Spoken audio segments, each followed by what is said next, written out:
Grenfell Board of Education. If you would please join me in standing for the pledge of allegiance. Roll call. Mrs. Bruiser? Mr. Reagan?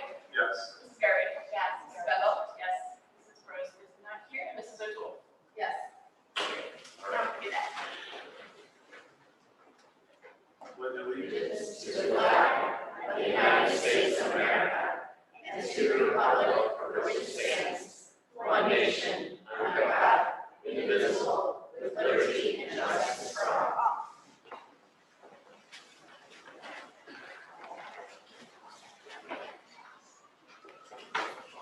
Okay, first we have the approval of minutes for July 27th board retreat and July 28th regular minutes. I could have a motion. I will make the motion to approve the minutes of the July 27th and July 28th meetings. Second. Bruno, if you please take a roll. Mr. Reagan? Yes. Mrs. Perry? Yes. Mrs. Beville? Yes. Mrs. O'Toole? Yes. All right. Next we go on to board committee reports. Mrs. O'Toole, you have the audit committee and board policy. There's no report for the audit committee. For board policy committee, this meeting this Friday, which is August 11th at 2 p.m. in the central office conference room. Back to our Great. And Mrs. Gardner, you have business advisory, capital planning, and board finance budget committee. So there are no reports for business advisory or the board finance and budget committee, but I do have an update for capital planning. On September 1st, the board will hear a presentation from Then Design Architecture regarding the bus garage and maintenance facility. At that time, the board will discuss the scope and the budget of the bus garage project. We'll also be presented with a contract to engage. I'll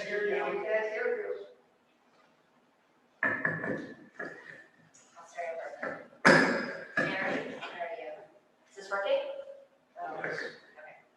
On September 1st, the board will hear a presentation from Then Design Architecture regarding the bus garage and the maintenance facility. At that time, the board can discuss the scope and the budget for the bus garage project. We will also be presented with a contract to engage TDA, preliminary site surveys, etc. And the board capital planning committee meeting is being scheduled for September 28th at 4:30 p.m. in the Sands Community Room to review district projects and priorities for this coming year. Okay, thank you. And the records retention committee has no report for this meeting. Moving on, superintendent's reports. I'll turn the meeting over to Dr. Kanzarski. And our first presentation will be the SEL update.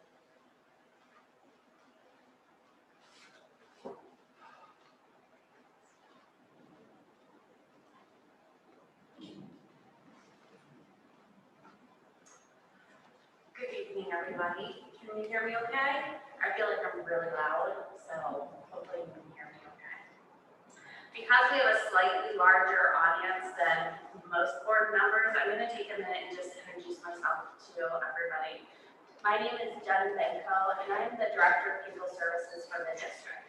I'm starting my third year in this role. Prior to this, I served as a school psychologist for the middle school and high school. In that role, and I was there for about 9 years, I had the opportunity to work with a lot of students who had academic and social emotional struggles. I got to see firsthand instances where children had difficulty managing their emotions, they had difficulty with self-awareness or with social skills. And what I saw through that experience was that they could make progress with explicit teaching. So I share this with you because it's important to me, and I want you to know that as a district, we're committed to making sure that children graduate with the academic and social skills that they need to be successful.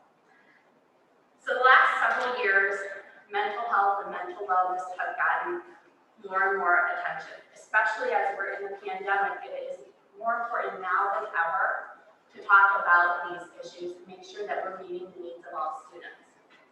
So tonight, I'm going to give you an overview, kind of a glimpse into social emotional learning in the district. I'm going to talk to you about where we see gaps in our programming and make some recommendations on how we can close those gaps. So the first thing that we're going to do is make sure we're all using the same language, because I think sometimes misunderstandings happen when we're using different words, or we have different understandings of words.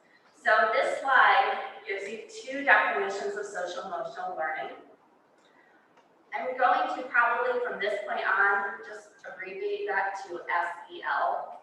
I will get very tongue-tied if I keep saying social emotional learning. So you can just assume that from this point on, when you hear SEL, that's what I'm referring to. So the Ohio Department of Education and CASEL both define SEL. CASEL is the Collaborative for the Academic and Social Emotional Learning. It's one of the leading organizations nationally that informs social emotional learning in the country, and it helps to serve as a basis for evidence-based practices. The Ohio Department of Education, as you know, is the governing body which sets forth the standards that schools teach. Both agencies define SEL and talk in terms of it being a lifelong process where we learn to manage emotions, establish and maintain relationships, make responsible decisions, and so forth.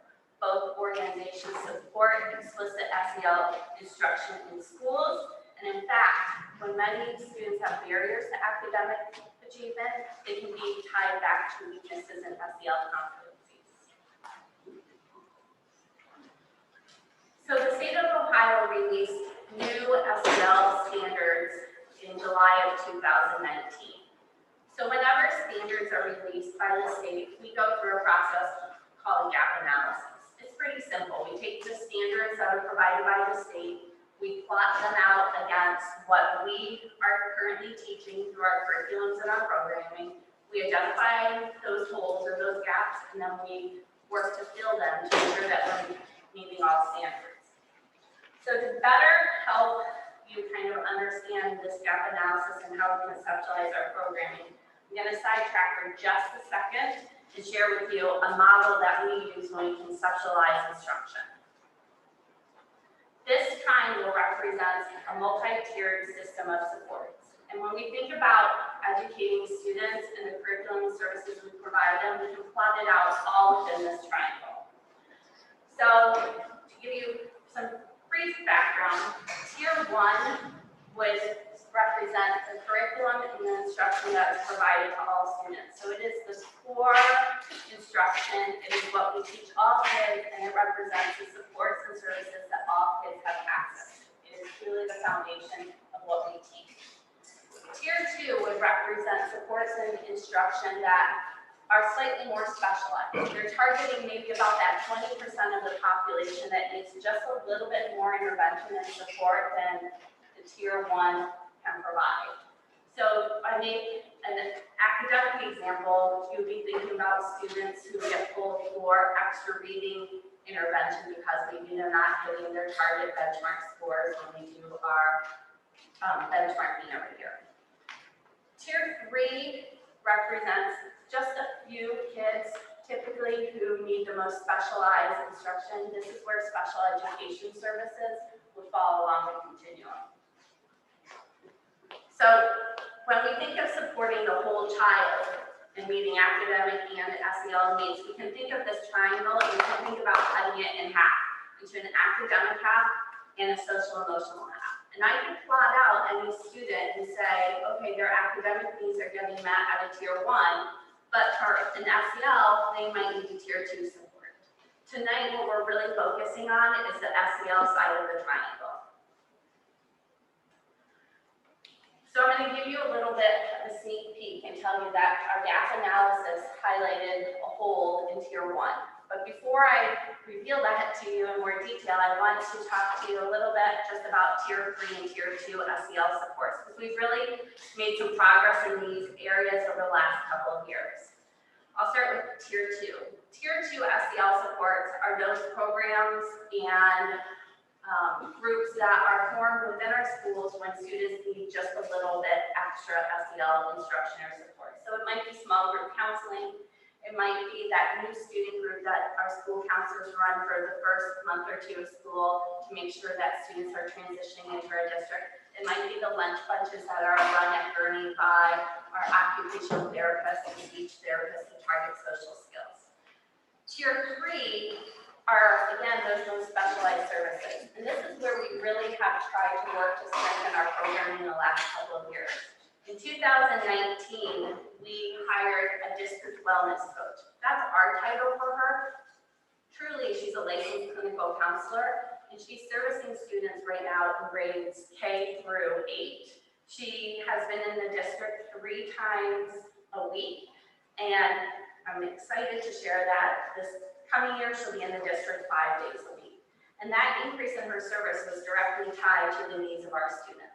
She became one very busy lady. We were able to quickly identify students who kind of needed that extra support, and she provided small group as well as one-to-one mental health support for students. So that would be an example of Tier 3.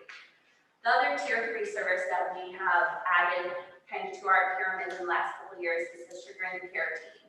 This team was new in 2019-2020 school year, and it is a team of district professionals that come from all buildings, but also include our school resource officer, our district nurse, and a social worker that we contract services with. We call that person our family support specialist, because what she does and what the purpose of this team is to provide wraparound services to families within the district. So for example, many of our families have students in multiple buildings. It's much more effective if all those buildings come together to support a family rather than each building trying to put interventions and supports in place. Chagrin Care allows us to kind of provide that wraparound service and make connections for families to the community to get resources met. Okay, so let's look at Tier 1.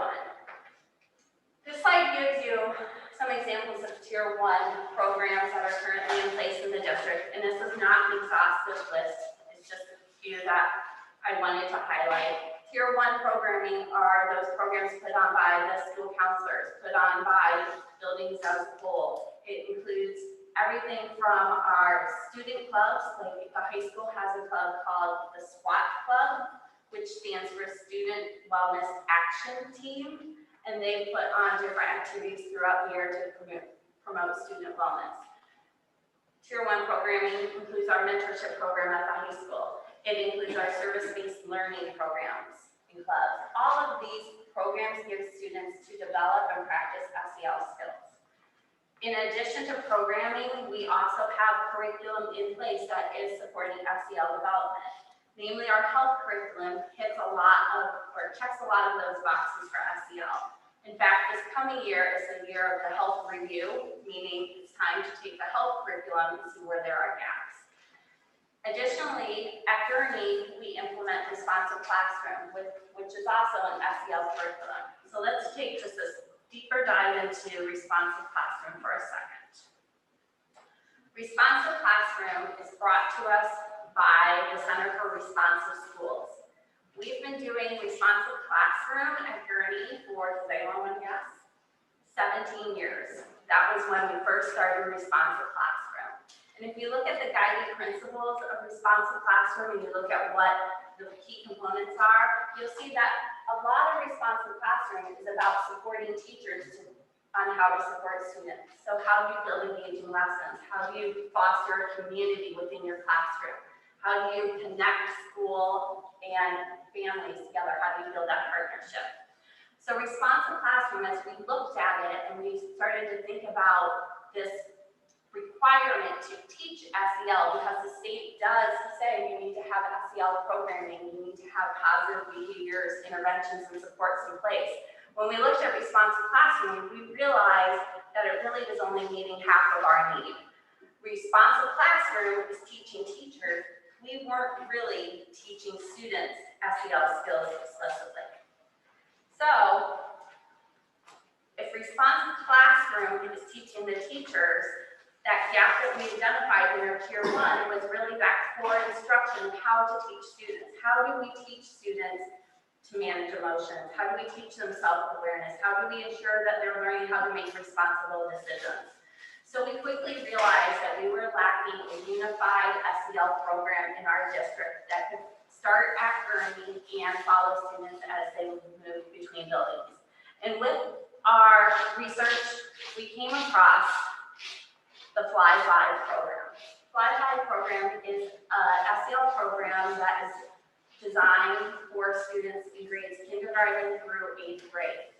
Like Responsive Classroom, Fly 5 comes from the Center for Responsive Schools. So it's basically the partner program to Responsive Classroom. That was important to us because they align together really well. I'm going to take a second and share with you a little bit more about Fly 5. Fly 5 is aligned with the Ohio SEL standards as well as the CASEL SEL standards. And if you look at those standards and kind of dive deeply into them, you'll see that Ohio and CASEL use the same labels for those competencies: relationship skills, self-awareness, responsible decision-making, social awareness, and management. Those are the overarching competencies under which all the skills fall. Center for Responsive Classroom, CRS, the publishers of Fly 5, simply renamed those competencies.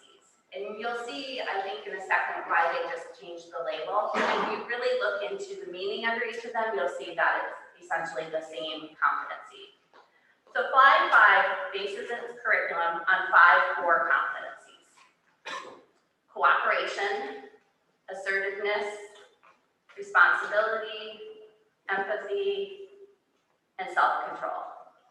So I'm pretty sure, even though they haven't officially told me, they renamed the competency so they could spell out the word CARES, which is basically the fundamental concept that they use to teach SEL. I'm going to read you a quick piece of information pulled directly from their website about the importance of these 5 competencies. I don't typically quote things, but I thought I couldn't summarize it any better than they did. These competencies are needed for almost every social relationship and for success in the workplace. They're needed for improving a willingness to seek help, express needs, and develop self-confidence. They're needed for the ability to contribute to a civil classroom, school, workplace, community, and society, which is a prerequisite for global citizenship. They're needed to become a better peer, friend, colleague, and family member. And they're needed for achievement in school and accomplishment outside of school.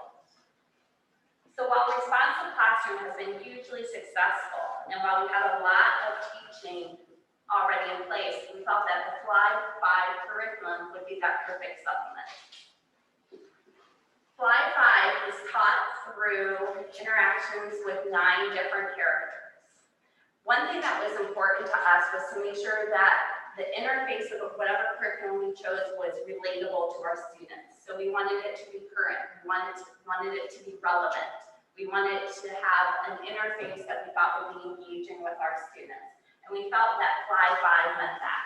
Each of these characters come with diverse backgrounds, family makeups, and experiences. And I believe all children can see different parts of themselves through different parts of all of these characters. You can meet these characters up close and learn a little bit more about them. If you go to the Fly 5 website, there's some interactive meet and greet, so to speak, with each of these characters. So when we look at recommending a new program, we do it with careful consideration. There's a lot to consider.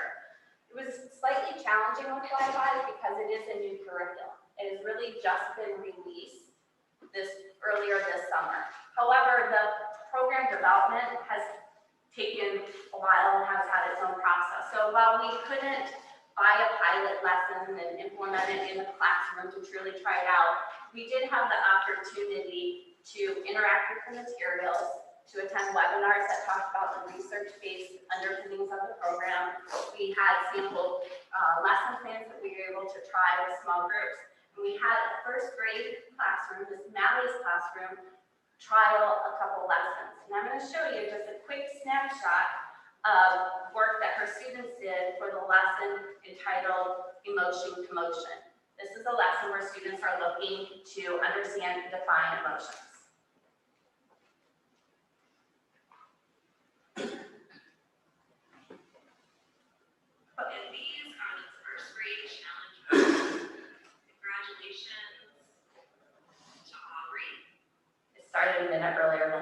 to hear you, so hold on one sec. And RAM. Let's take a look at their work. Joy means to me my birthday party because I get to get new toys and presents, and I get to eat birthday cake. I feel joyful when I get my new puppy and I get to snuggle with him.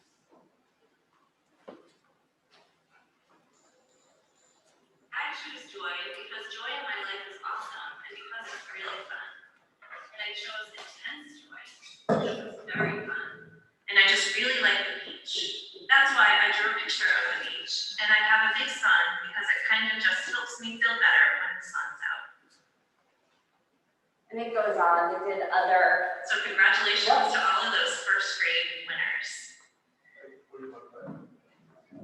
Got it. so my emotion right now is a little bit of anxiety, a little bit of stress, but it all works, so I'm good. So we got a lot of positive feedback from the teachers and counselors who interacted with this material. They do a lot of information sharing, like I have over the course of the year with weekly blogs and webinars and Mindful Mondays and a whole bunch of stuff. Enough that it gives us confidence that while there are other SEL programs on the market, we felt like Fly 5 really was a good complement to what we were all doing and what we were already doing, and definitely filled some gaps. So the next steps would include formal board approval to move forward with the ordering of this material once you have an opportunity for a second reading at the next board meeting. And then we would move forward with professional development with the staff that would be implementing this curriculum during our professional development days in the fall. And if everything stays on track and goes in as is anticipated, we would hope to be implementing and teaching our students these lessons second trimester at during in the intermediate school and then second quarter at the middle school.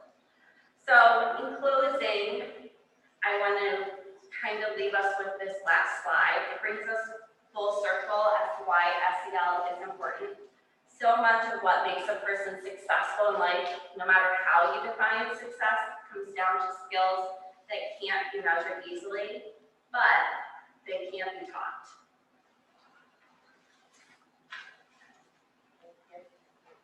Thank you.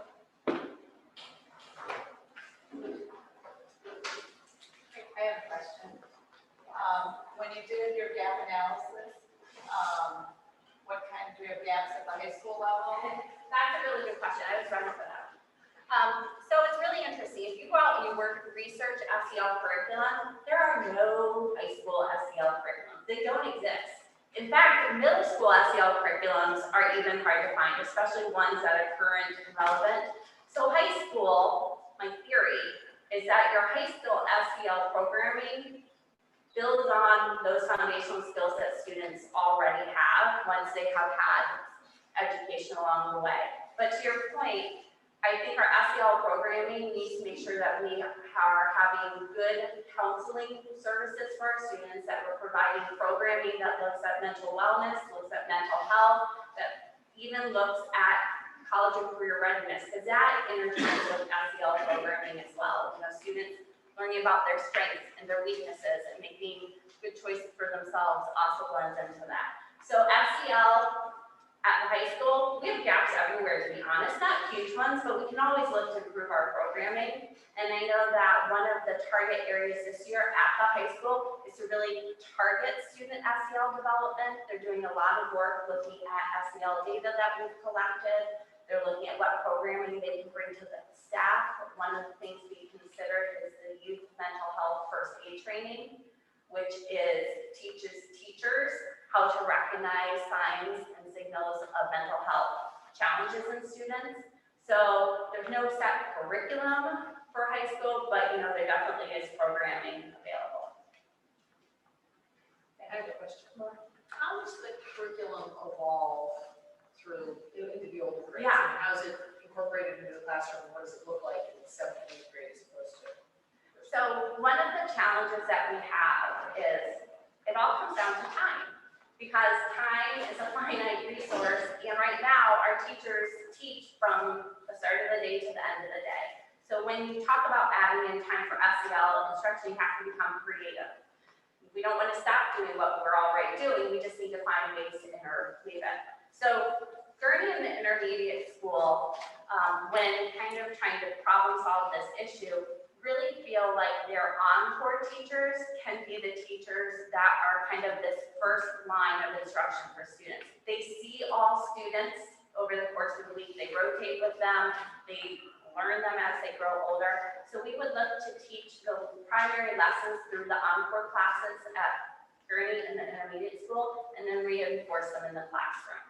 So does that answer that part of the question? Middle school, we're super excited because with the change in the middle school schedule this year and those big chunks of advisory time, we're able to very seamlessly fuse this instruction into those parts of the schedule. So we have identified a team of 4 individuals at the middle school, 2 who will be the primary leads for instruction at 7th grade and 2 at 8th grade. And then we will rotate kids during that advisory period for instruction. And what's the incremental cost? And like, sound like, is there any headcount involved, or what's, I guess, we're doing responsive classroom, right? So the incremental cost, what we're talking about is the fly 5. Yeah, so responsive classroom, so the incremental cost would be fly 5, and the way they structure their pricing is by individual license, by individual grade level. So and they want every teacher who's teaching it to have a license, because with each license comes 30 hours of professional development over 3 years.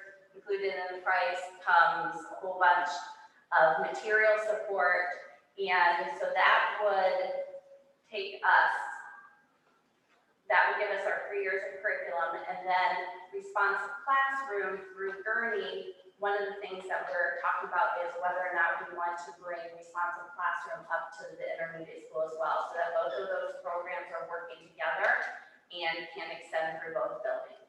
So Gurney, you're talking the same incremental cost, honestly, across K-8, because you're adding programming at all 3 buildings. Right, so, It's gonna be a flat fee, not a like a head.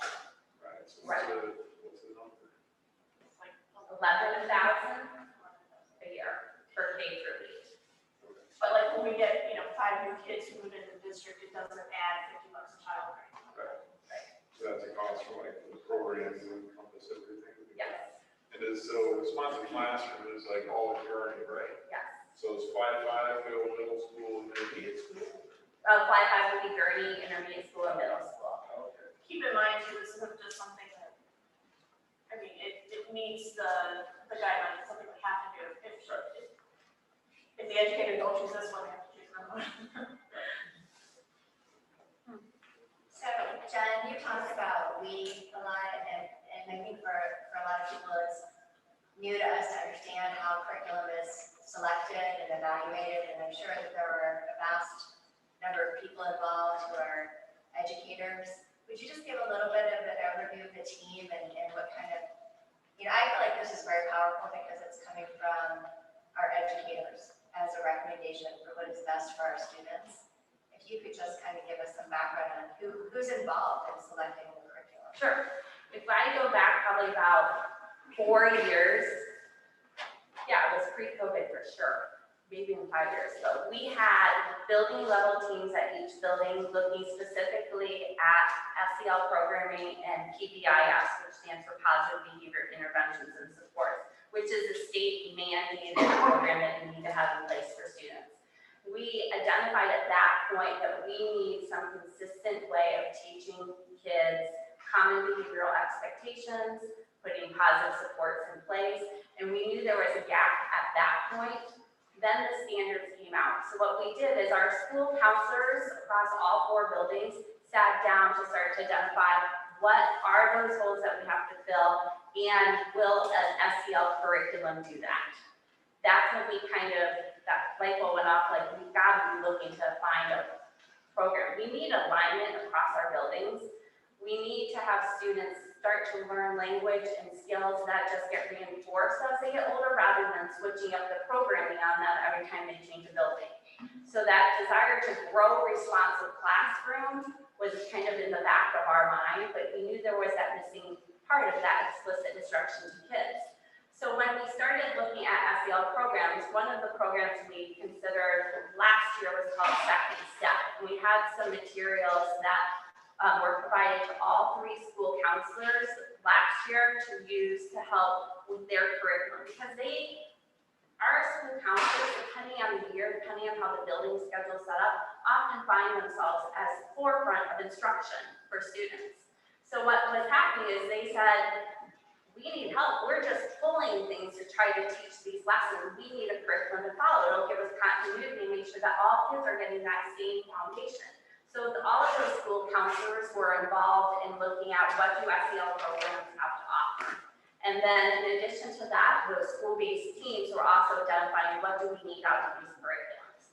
So with that kind of shopping list in mind of what we needed and what we were hoping to get out of the program, last year we worked with all 3 building principals and the school counselors at those 3 to look at the Fly 5 materials in comparison to those Second Step materials, which we already had. And in that comparison, Fly 5 just rose to the top pretty quickly for us, really because it was so well matched with responsive classroom, and we felt like we were getting that whole big picture for a kid. Other questions? Are we allowed to ask questions?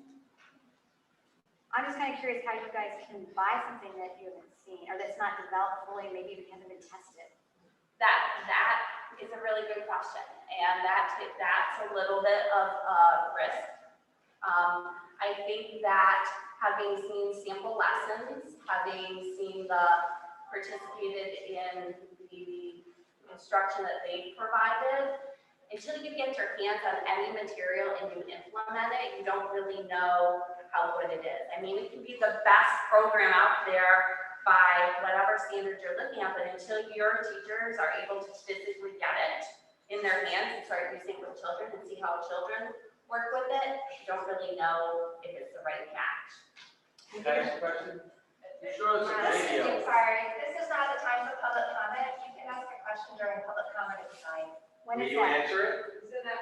Will you answer it? It depends on the question, sir. Will you let her answer the question? That was out of order. We shouldn't have opened up to You that. showed us a video of a first grader enjoying his birthday. I mean, if a kid can't enjoy his birthday, I mean, you have to teach the kids how to enjoy his birthday, or what are you really trying to teach the kids? We can, if you'd like to speak during public comment, and I think we already pulled the sheet. I did, but we can.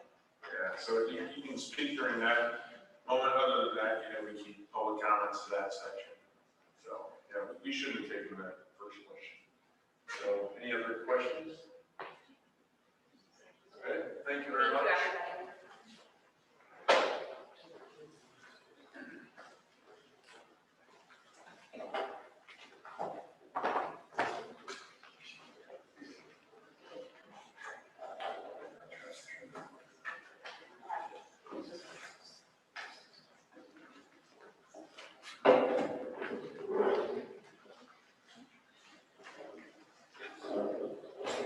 So the next part of the meeting is to share the district opening plan for this school year.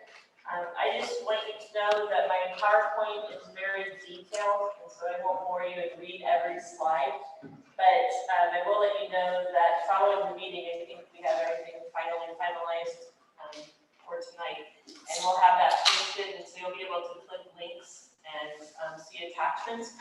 And then there's actually a district opening safety plan, and that will also be posted, so you'll have full access to everything. So our district opening plan will take effect August 19th, 2021. We had questions regarding some information that was sent out this week about different activities in the school. And just know that the summer plan that was approved in June was effective until August 18th. And so we don't see a need to change those timelines. So we're still under the summer plan, and then the new thing will take effect August 18th. This plan is meant to guide families, staff, and students as we return for the 2021 school year. It will continue to be updated, as I'm sure you're well aware. I know my team is. Guidance has been changing constantly, and I really do appreciate all the emails.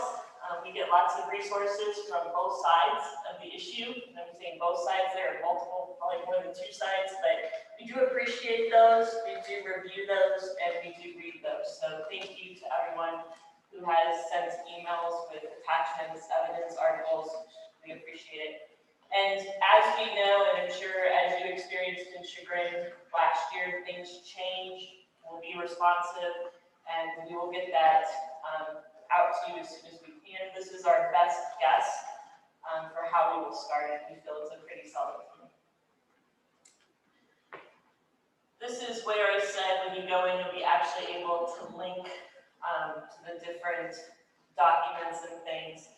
The key piece on this slide to pay attention to is just as with all COVID related decisions, they usually don't fall on board meeting nights. And so if we need to pivot, if we need to move, if we need to change, I'm able to do that. And so that last bullet just is affirmation that the superintendent can make those decisions so that we can operate. So the first day of school, here are the dates. I'm sure you're getting communications from your building. Staff will start on August 16th, and then you can see the different grade levels and the dates that they start. Here are the building start times. I think they're similar to what is being put out, what was put out last year. We did catch a couple glitches on the website, so the website will be updated to align what you're getting from your buildings and communication will be accurate. So for this school year, we basically have two models.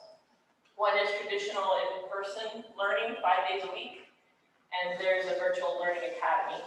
I believe the virtual learning academy information was shared in late June, and right now I think as of this afternoon we had 6 confirmed students enrolled in the virtual learning academy.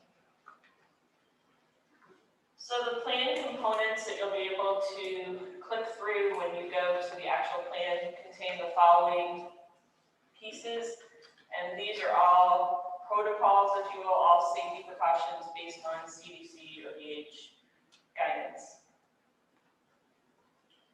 So as you know, vaccination is strongly encouraged, and the district has held vaccine clinics. My understanding was last year, and will continue to do so as they become available. You're also able to get data by zip code, and that came from the Cuyahoga County Board of Health. You can see that at the top. So our masking recommendations and requirements for the upcoming school year for preschool is strongly recommended. K-6, we're requiring to wear masks indoors except when eating or when outdoors. 7 through 12, students are strongly recommended to wear masks when indoors. And when you ride school transportation right now, there's a CDC mandate requirement. So all students riding transportation will be required to wear a mask. And of course, there is a mask exemption. So if there's a reason that your child cannot wear a mask, then you would just simply fill out the exemption. For staff, pre-K 6, staff are required to wear masks if you work in those buildings when indoors. And 7 through 12, staff are strongly recommended to wear masks when indoors. Again, if staff are riding school transportation, they would need to wear a mask, and any staff member that needs an exemption would simply file one. This is very similar to what we have been practicing in our district this summer. Visitors and volunteers are required to wear a face covering in district buildings during the school day, and at building events is designated by administration unless an exemption has been granted. The outdoor is no requirement for staff or students or visitors, and then the different, if you're in a high transmission area, it's recommended, or a crowded outdoor setting, that you would wear a mask. And should the transmission rates increase, you may be required to wear it at outdoor activities that would have mass groups of children or mass groups of people. but that is not required right now. We're doing symptom assessment as the guidance suggests, which just means that if you're ill or if you have COVID-19 symptoms, and you can click to find the different symptom checkers, that you should stay home. And that's for all staff and students. And the daily temperature screening should be carried out by staff members and students and or their parents or guardians prior to the arrival at school. So it means if you have a fever at home, you don't need to come to school and be checked for a fever. We want you to stay home. And then we'll go ahead and comply the last bullet with the different ODH K-12 quarantine guidance. Hand washing protocols are still in place. You'll still have all the resources that you had last year, and nothing has changed. Physical distancing measures across the board would be 3 feet whenever feasible. And the use of online meeting for families and staff may be utilized whenever practical. There are some families that really prefer those online settings, and we'll do our best to meet that request. School sanitizing practices haven't really changed. You can read through, those would be the same as you had before. I think the third bullet is most important. There is a lot of evidence that the HVAC system, the way that the air circulates, the intake is very important when preventing spread, and the district has put money towards upgrading those systems. I believe it started last year and continued this summer. Other considerations, we strongly encourage all students to use the school bus or walk to school where appropriate, especially grades K-6, to avoid traffic congestions at arrival and dismissal. Again, it just states that masks are required on that bus. And then there's some different, I think all these would be the same as we've done in the past with helping to guide. Bus passes will not be permitted unless there are emergency or child care circumstances, and hand sanitizers available. Those are all pretty standard. Food service, everyone should be seated while actively eating or drinking. In areas where food is being served, masks shall be worn by all staff and students in K-6 buildings who are not seated and not actively eating. Masks, again, are strongly recommended for individuals in 7-12 buildings who are not seated and not actively eating. That could be when they're standing in line or if they're walking in and out of the cafeteria area. It's just going to be a bigger mass of people. You can see the individual cartons, bottles, and condiment packets will still be available and feasible. Packaged food will be served whenever necessary. And individuals who are serving food are required to wear a mask and wash their hands and use hand sanitizer before doing so. I do not believe there are any changes in that section. Athletic events, I know this is a big question. So spectators attending outdoor athletic events are not required to wear a mask. Spectators attending indoor events, we just strongly recommend that you wear a mask. A big question was the number of spectators for athletic events will not be restricted unless designated by the district administrator. All ticket sales will be online, and that's something that we switched to last year as well. And physical distancing will be encouraged. So you should have both bowls and your stands open for spacing purposes. Quarantine guidance, I will tell you this changes often, and who's doing quarantining and how all this will work and what's recommended and what's mandated. So this is what I have as of August 6th, and I strongly believe this will change again. But if you haven't seen the flow chart, I would take a look at it. You can access it at the Ohio Department of Health. This is one of our factors for making the decisions that we made. And you can follow through to see if you are, it says, does your school have all the following in place? Masking for students and staff, regardless of vaccination status, strategies to maximize physical distancing at least 3 feet, and documented COVID-19 prevention practices. And then it tells you how to go through if yes or no. And so you can look through that. So wearing a mask and or being vaccinated significantly reduces the need for students and staff members to quarantine. So the why behind the decision and how the team came to this decision. So I'll read through these. We really believe that our students need to be in school 5 days a week. That's the best place. We want to be able to provide a safe place for learning.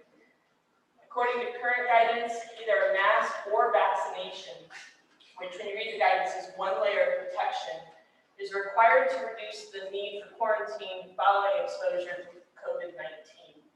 So if you wear a mask, if you remember back in the spring, CDC had changed their quarantine guidance and they changed the guidance. And so if you wore a mask and you were in close contact, chances were you weren't going to have to quarantine unless you're symptomatic. And so the same rules are applying now. The only addition that we can also consider is that if you're vaccinated, or that would be considered when determining whether or not someone that was exposed, that means if you were in close contact, would be quarantined. Students and staff should follow current guidance, which strongly recommends vaccination and masking. Students and staff in grades 7 and 12 will have access to both layers of protection, which is the mask and vaccination. So students and staff in grades 7 and 12 who have at least one layer of protection in place, which is what we just discussed, are likely to require quarantine, are less likely, to require quarantine under current guidance for COVID-19 exposure. So without the required universal masking protocols in grades K-6, it's likely that our students would be subject to increased quarantine measures under current guidance for COVID-19 exposure. And again, that's at close contact. And without required universal masking of staff, in grades K-6, people could transmit COVID-19 to children under 12 who do not yet have access to the vaccine. And again, just reemphasizing that layered preventative measures per CDC, ODH, and AAP guidance are the best defense. Here are the resources that we used in finalizing our decision. You're more than welcome when you have access to be able to click those links.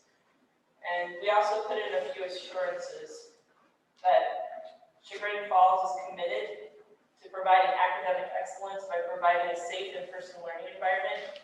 We'll continue to monitor all laws, mandates, guidelines, research, and data on a regular basis and make adjustments to our plan whenever necessary. I will pretty strongly state that things are going to change. If you remember, they changed the day of the board meeting for me, which is why I didn't present anything. And the meeting I was in today, I have another one Friday, and that quarantine guidance may shift. So we just need to be aware that they're dealing with a new variant and changes are happening and people are doing the best they can to navigate what the best practice would be. Any changes to our plan will be communicated to all members of the school community in a timely fashion, allowing us to pivot quickly to ensure the health and safety of our staff and students. That's all that I have to present. Later in the agenda, then I would ask the board to consider this for approval. Okay, yeah, so just to reiterate and kind of define, so what we did this when we entered into COVID was, just to explain a little bit what's happening here. So the board basically, approved the various plans that Dr. Hunt, had, and then we empowered him to, pivot as he needed to different plans given changes in CDC guidance and such. Because otherwise we'd have to have a board meeting every single time we wanted to change something to the policy. So likewise, later on in our agenda, Dr. Kanzarski's included in there for us to approve basically this plan, which gives her the ability to make changes, as necessary as different guidance comes out. So this plan is basically what we'll be voting on later and, giving her the authority to make changes as necessary. So just wanted to explain that to everybody. That's what we did before, it's what we're planning on doing tonight. So moving on, we have next section is audience community participation.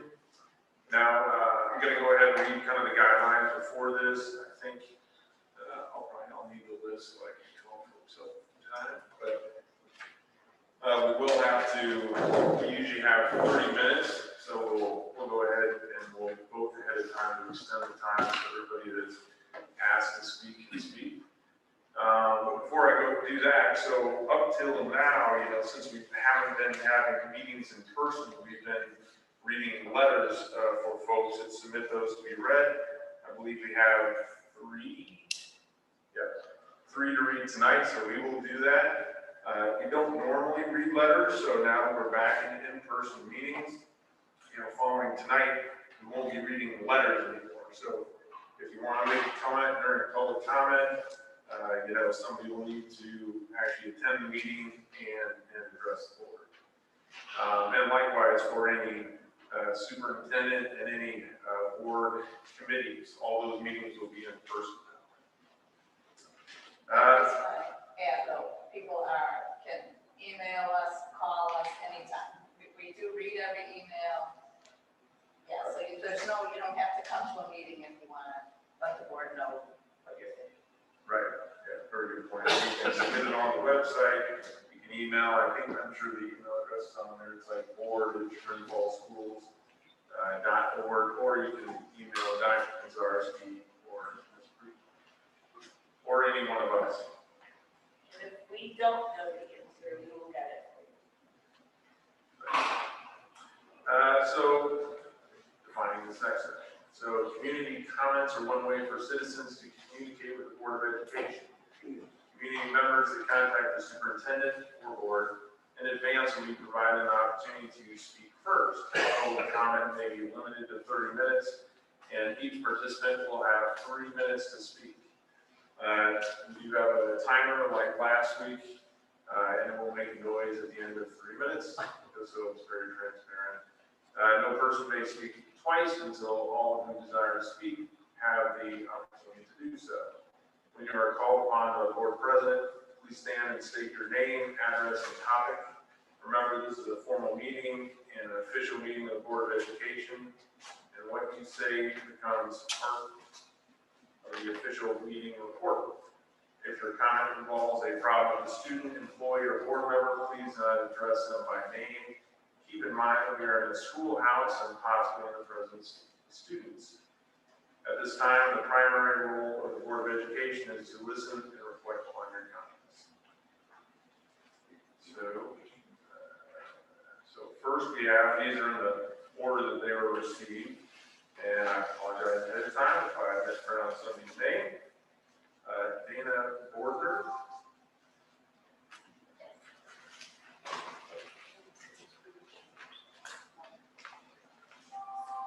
So my original email was my daughter and myself.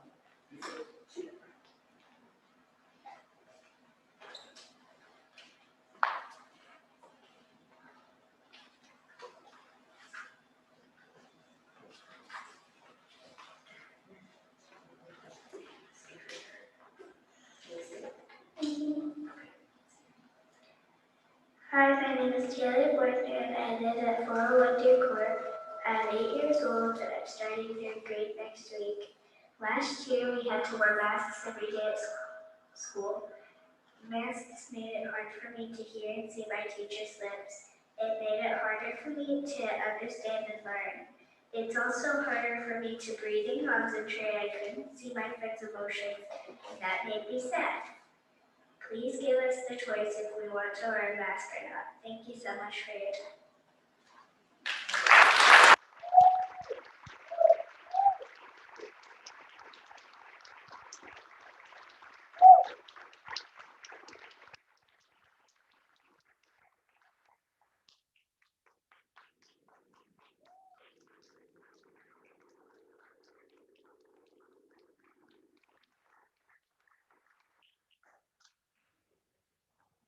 Dana Bordner, 401 Deer Court.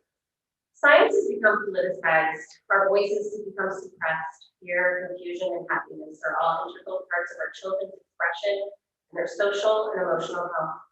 Forced covering of a child's face means these important nonverbal forms of communication. Ohio's SEL standards are being implemented in K-12 this year. Highlighted on page 15 stresses the importance of facial and body cues representing feelings in others. On Monday, Anthony Fauci said, hopefully masking young kids won't have any lasting negative impacts on them. Hopefully. Dr. Fauci and the CDC are trying to impose masking on 50 million students K-12 and doesn't know if it has lasting impacts. Yet he does know that these children are at almost no risk from COVID and is willing to sacrifice their social, emotional, developmental, and mental health. which can have devastating consequences. I would encourage the Board of Education to conduct a survey to see where we stand in the community. Everyone should ask why the board is mandating masks when there isn't a state of emergency in Ohio and Governor DeWine is not mandating them. Masks are also unhygienic. A group of parents from Gainesville, Florida sent their kids face masks to a lab for analysis. 5 of the 6 masks were found to contain contaminants, including parasites, fungi, and 11 dangerous pathogenic and pneumonia-causing bacteria, but no viruses. The face masks tested were new or freshly laundered, had only been worn 5 to 8 hours, most during in-person schooling. This is just logic. Kids are touching their mouths constantly. My daughter has had pneumonia 3 times in her life. She's a mouth breather, and ENTs have suggested removing her adenoids, but those are essential parts of our immune system needed to fight off everyday illnesses such as cold and flu. Why would I want to restrict her airway and expose her to potential pathogens that could lead to another case of pneumonia? As parents, we make informed decisions from every day. It should be absolutely no different. A study recently published by Johns Hopkins researchers found that of the $42 billion the NIH spent on research last year, less than 2% of COVID clinical research, not a single grant was dedicated to studying masks in children. The WHO has also said there's no direct evidence on the effectiveness of universal masking and helping people in the community to prevent infection with respiratory-like practices. Yet, the CDC announced a 3-fold increase in anxiety and depression in children. Masking these students is causing these mental health issues. We've taught our girls to respect other choices, and so should you. I know we're all tired and therefore compliant in order to get into normal. Dr. Kularski, Board of Education, this is your opportunity to support the freedom of our community and our parents' choices. As educators, you encourage critical thinking. Please have the courage and wisdom to make your decision based on science and not fear. This is a virus and it's not going away. Insinuating to our children that it will go away by masking them or giving them this false sense of protection is wrong. An old saying claims a lie told once remains a lie, but a lie told 1,000 times becomes the truth. Universal masking is not the answer. The time is now to stand up. Who wants to join me?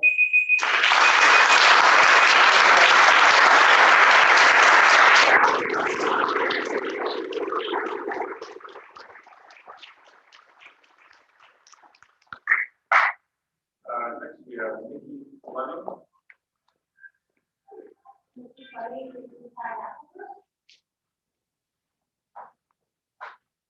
My name is Nikki Fleming. I've lived in the district for 21 years, and my 3 adult children are all graduates of Chagrin Hall School.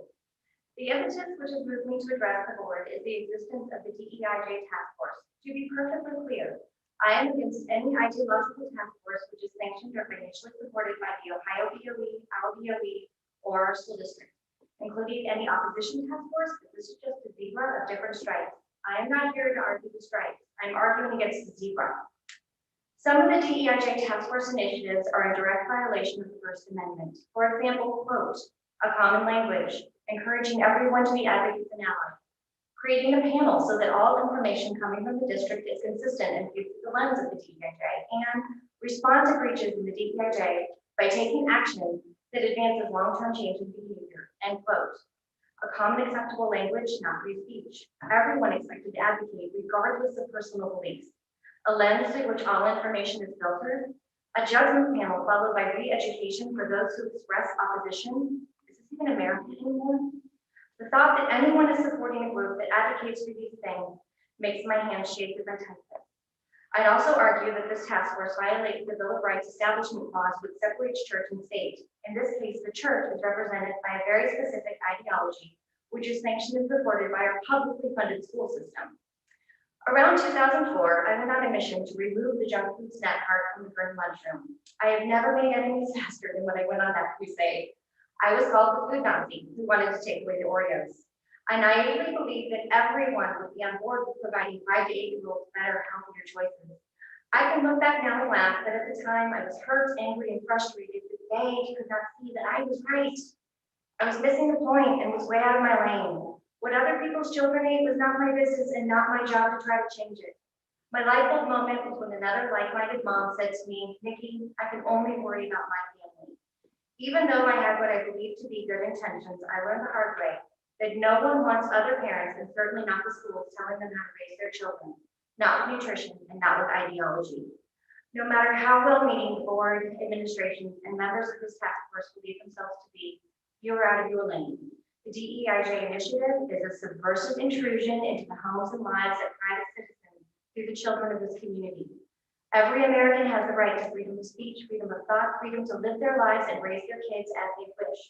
If parents want to take their kids to social justice protests or right to life to protest, go ahead, you do you. It's each family's individual prerogative how to raise their children. It's not the job of the public schools, the BOE, nor any task force.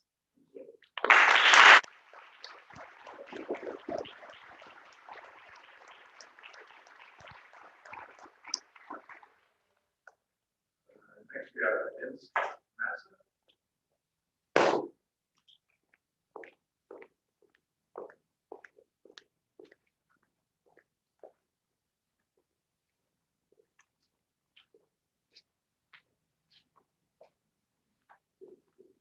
My name is Vince Manson. I live at 316 Whitetail Drive in South Russell. Members of the board, parents. My vocation is the law. My avocation is to study the American Constitution, the Declaration of Independence, and the lives and writings of our founding fathers. Let me begin by saying that racism has no place in America. It must be confronted and eliminated wherever it is found. How this is accomplished is the issue. My considered opinion is that critical race theory is not the solution. Children should not be made to feel guilty, racist, or privileged because they were born with a certain skin color. Nor should children be made to feel that they have been disenfranchised because they have a certain skin color. This kind of indoctrination divides us and fractures relationships. Children's minds and hearts are clean and open. I believe we should teach our children the principle that the Reverend Martin Luther King Jr. laid out for us. We are judged by the content of our character, not by the color of our skin. What is critical race theory? Where did it come from? Critical race theory is an academic discipline formulated in the 1990s, which adopts Marxist political philosophy to confront democracies like America. Its supporters use euphemisms like equity, social justice, diversity, and inclusion. But do not be fooled. These words are used because calling it neo-Marxism would be a very hard sell. In the name of these euphemisms, critical race theorists are already proposing the suspension of private property rights, the seizure of land and wealth, and redistributing them along racial lines. The American Constitution, the Declaration of Independence, and our very life here in America is opposed to that kind of thinking and is opposed to critical race theory. How do we deal with it? First, parents, you must become proactive with your children's education. Know what they are reading, challenge the books they're reading, do it in a family circle, ask questions. The second thing, we must have courage. The courage to stand and speak the truth, the courage to face the mob. Parents, you hold your children's future in your hands. It can be a bright future. Don't let anything destroy it. I want you to ponder this. America isn't easy. America is advanced citizenship, and it's worth the fight. Thank you.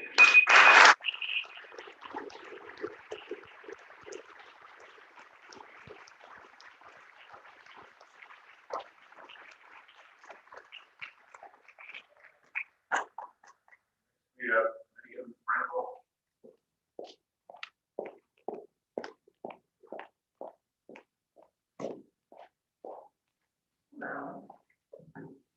My name is Megan Frankel, and I live at 511 Fawn Court. My husband and I have 2 children in the district, a 9th grader and a 6th grader.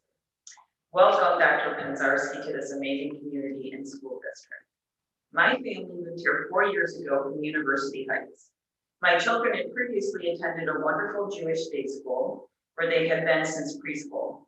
When we had the opportunity to move to Chagrin Falls, we educated ourselves about the district and felt confident in the public school system. And I'm pleased to say that our confidence was well placed. the transition for my kids went as smoothly as we could have hoped, and they have thrived in the academic and extracurricular offerings here. When we made the move, we understood that there would be obvious differences between the parochial schooling that my kids have been accustomed to and to the public school system. But the principles of fairness, kindness, and respect for others are universal and clearly a priority here in the Chagrin Falls School District. I know that all of you on the board have had children in our district and can personally attest to the impressive young adults that we graduate each year. I'm sure you can understand then why many families like mine have questions about the DEIJ initiative. We have questions about the timing, the goals, the means to achieve those goals, the cost, and the process overall. Sadly, many of those that do have questions or concerns refrain from raising them for fear that they may be labeled as bigots, homophobes, and alarmists. A quick review of a Chagrin Facebook group dedicated to this topic most clearly illustrates that point. I have requested the minutes from prior DEIJ meetings, and my husband attended the most recent meeting with the board. There was not an opportunity for public comment at that meeting, and while we did send a letter to you all on the board, I also wanted to publicly share my comments tonight in hopes of encouraging others to seek answers to do the same. For an issue as important as this, transparency and communication are crucial. There are still several unanswered questions, and they should not all require a FOIA request to get answered. I'd like to know how parents and community members who are not currently on the DEIJ committee can participate and have a voice in these efforts. I'd like to request that academics continue to be the #1 priority of our educators and district leaders. I implore you to critically review and reject any attempts to categorize the children in our district or to encourage our children to categorize themselves and each other as a victim or an oppressor based on skin color, sexual orientation, or gender. I encourage you to remember that we are partners in our children's education. Parents are responsible for instilling in their children the values that make them good human beings and good members of their communities. Our educators support and encourage those behaviors in schools. But we are doing our jobs as we trust that our educators are doing theirs. Thank you.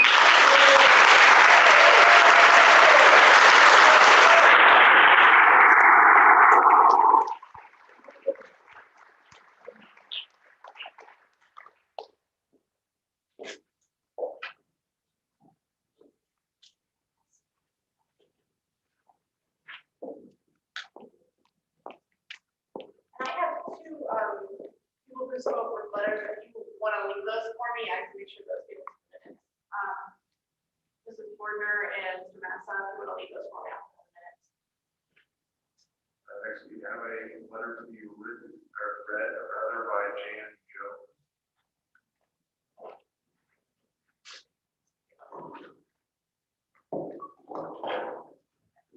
Can you hear me? Yes, no? Am I good? This is from Jan Jones. Thank you, Chagrin Public Schools, for an outstanding reputation of academic excellence, sports and arts emphasis, safety, and small town big heart inclusivity. You must be doing something very right because people want to live here. Yes, they want to live in Chagrin Falls. Yes, they feel welcome in their neighborhoods, stores, places of worship, parks, and schools. Yes, they are protected, whether they are white, black, brown, yellow, red, beige, street, gay, or other. Yes, the kids play together, work together, plan together, and learn about life together. This community supports our schools because they are our schools. We have always been open to growth and understanding, and freedom in history, and anti-bullying, and justice and kindness. We have programs in place to ensure that all children have the same opportunities for success. Programs that are adjusted for special needs of all types. The idea that you need an outside group to lead and monitor the teachers and programs of Chagrin Falls Public Schools is absurd. We are the template that these outside groups should be following.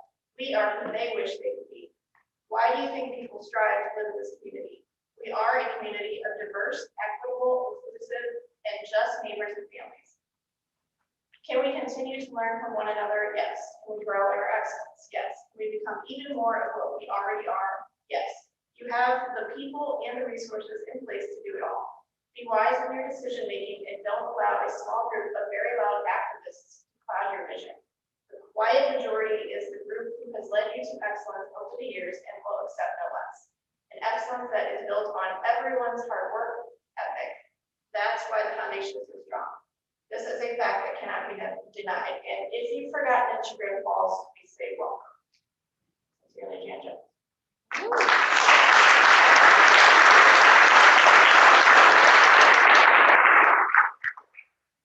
Next, we have Bob Chalfant.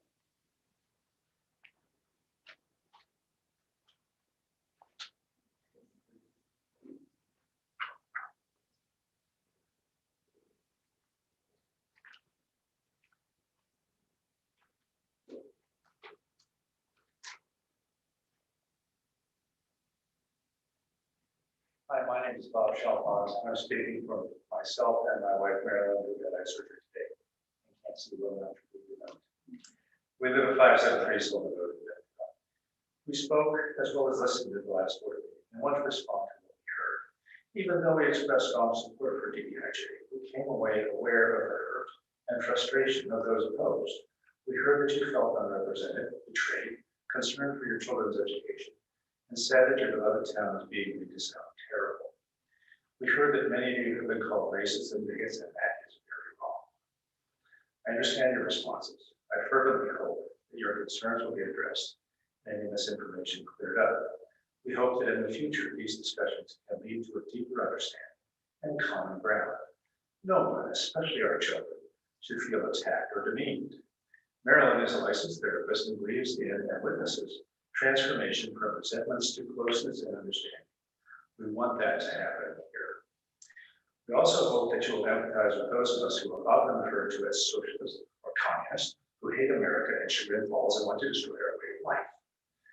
That hurts too. We deeply love our country and our neighborhood. I'm a Vietnam combat veteran. I used my GI Bill to earn a degree on engineering from you and an MBA from Harvard Business School. Marilyn's father was awarded the Purple Heart during World War II. We display an American flag as well as a BLM sign in our yard because we love all people, races, and religions, and feel that it is our diversity and the continuing striving for dignity and opportunity for all that made and makes us a truly great country. Speaking for ourselves, we love the town of Chagrin Falls and appreciate so many things about being here. We are grateful to learn in the last work session that Chagrin Falls School District is now rated 3rd in the state, up from 25th. Thanks to the great efforts of our teachers and school board, we only hope to improve on a few areas to form a more perfect school system where all students feel welcome and helped to reach their full potential. We want our children to be not only educated in academics, but on how to be good citizens and prepared to meet the challenges of our expanding demographics and cultural differences. We believe the acclaimed work of the Diversity Center and Task Force can greatly help in that important effort. The old maxim of truth shall set us free and love is the answer may bring us all to higher ground. Thank you so much for listening. Bob Chalfant and Marilyn Wise.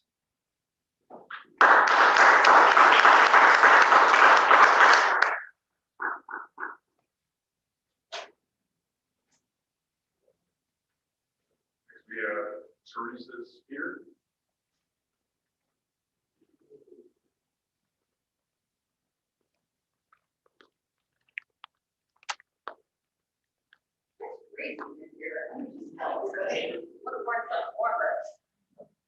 Teresa Spear, 43 Morningside. Nervous? Hi.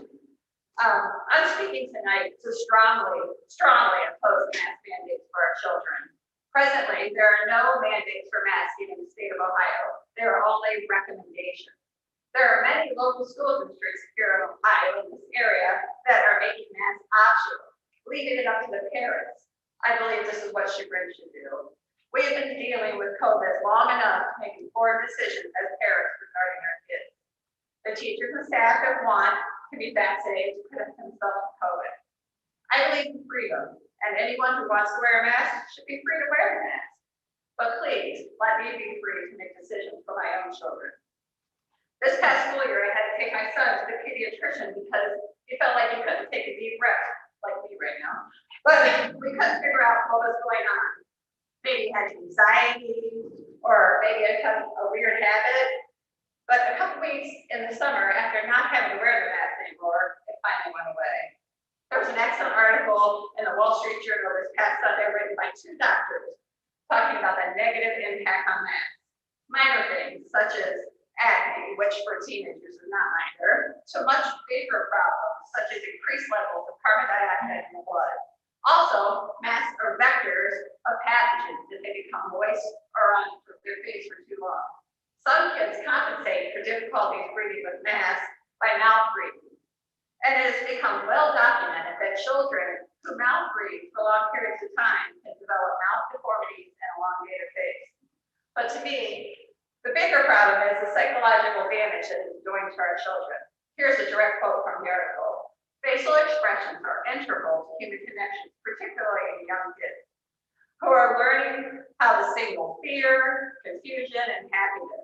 Covering the face mutes these nonverbal forms of communication and can result in robotic, emotionless interaction, anxiety, and depression, end quote. Every day, every parent makes judgments about risk versus reward for their kids. Do the rewards outweigh the risks when you let your kids go swimming, ride a bike, go in a car, hop on that school bus? All these things are more dangerous to kids than COVID. I'm not asking for anybody to give up their right to mask their kids.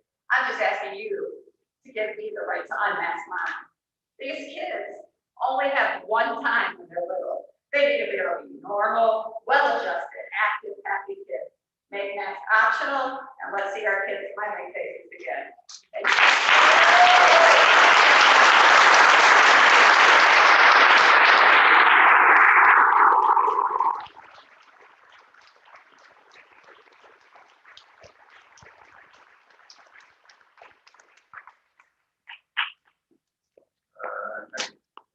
Actually, we were live.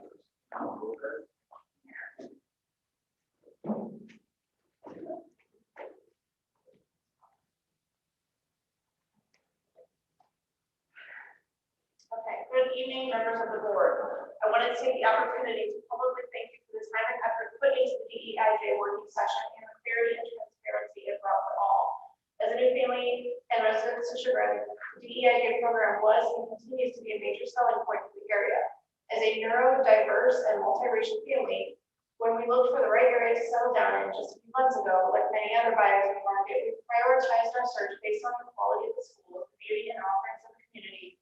But above all else, in this day and age, we still have to have the foresight to make sure that we're considering a place that we could be welcome. The conversation around diversity isn't a matter of why we moved here if we were looking for diversity, as a few too many felt the need to question and point out, but a matter of moving somewhere that we would be welcome and accepted into the community. Welcoming and accepting us and your other neighbors into the community means understanding and respecting our differences and being part of the progress that creates an equal country and community for all.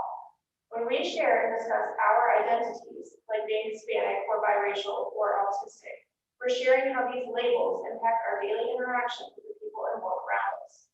It's not a question of if these things are happening to us. These are not questions of perception. These are matters of fact.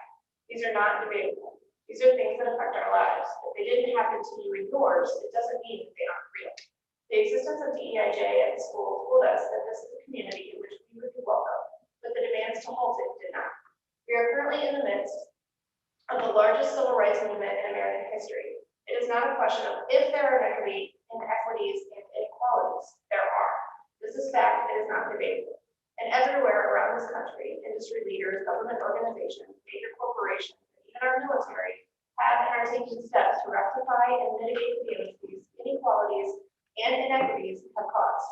We need to prepare our children for the world. That is the overall point of education. These aren't philosophical matters of morals. These are facts, and this is the world we live in. Please stay the course, and the incremental first steps of just having these conversations will continue to be the important work that we started. Thank you. Christina Lucas. Next, we have Larry Ted and last, so they've signed up originally, so it's been the last one, about 30 minutes left, both in this extended time. This is Laura Hoy.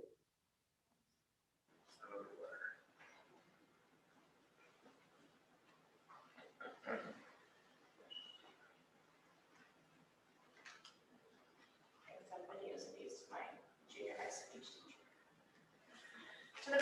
school board. First, I thank you all for the work you are all doing at this critical juncture of balancing best educational practices in exigent public health crisis. I urge you to protect our young children's health, which will in turn protect vulnerable families like mine. While I cannot be present in person and am able to respond in real time to Dr. Pizarski's presentation, I know that no matter what decision you make about masking and other social distancing measures, a portion of families within will be unhappy. However, please consider the worst case scenarios. With masking, you have the power to prevent and reduce COVID-19 cases while allaying the fears of concerned parents at ease that their children are being cared for, not just regarding academics and social and emotional wellness, but their actual physical health. It's a lot harder for a sick child to learn than a healthy one. In this worst case scenario, we tolerate the inconvenience of masking while teaching our children the valuable lesson of being good citizens by protecting the vulnerable. On the other hand, a worst case scenario where universal masking is not implemented and has the potential to be fatal. I can only hope that in the awful event that a child or faculty member in our district died from COVID-19 exposure while at school, those in our community who reject masking for what it is, a life-saving medical device, would cavalierly proclaim that being maskless was still the right answer. Detractors have told me that since we have immunocompromised family members, that we should just stay at home and let the rest of us live our lives. But what about us living a normal life? We did stay at home for the better part of the last 18 months. We did do homeschool. We still haven't returned to in-person religious worship. And all the while, we see masking guidelines ignored, vaccines rejected, and disinformation spreading as quickly as any novel coronavirus. Please, fellow Chagrin Falls citizens, for the sake of my family and many others like us, gracefully don a mask, at least until our young children are eligible to be vaccinated, and we can all rest a little easier that we did our part to protect both our immediate families and also our surrounding neighbors. Respectfully, Laura Floyd.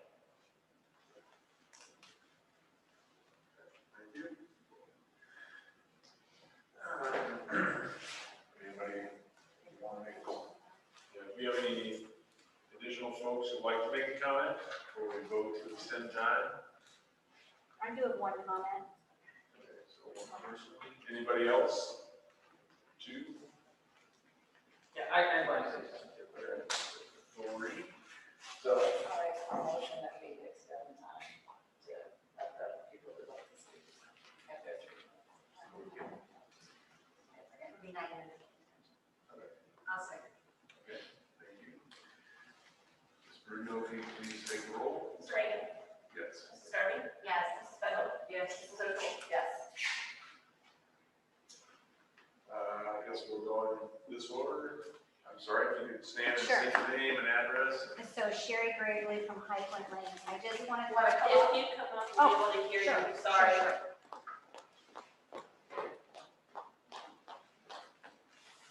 I didn't intend to speak about masking. I don't have kids in the school, though at the universities, it's also pretty much a travesty. But I just want to point out a couple numbers.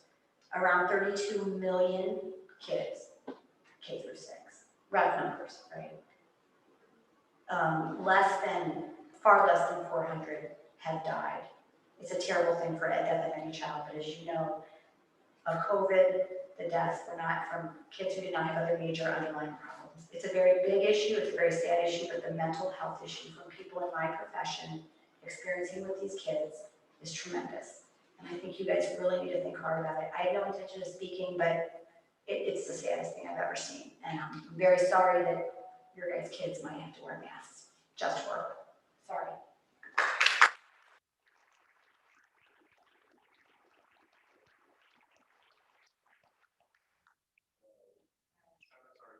Oh, lady next to the second.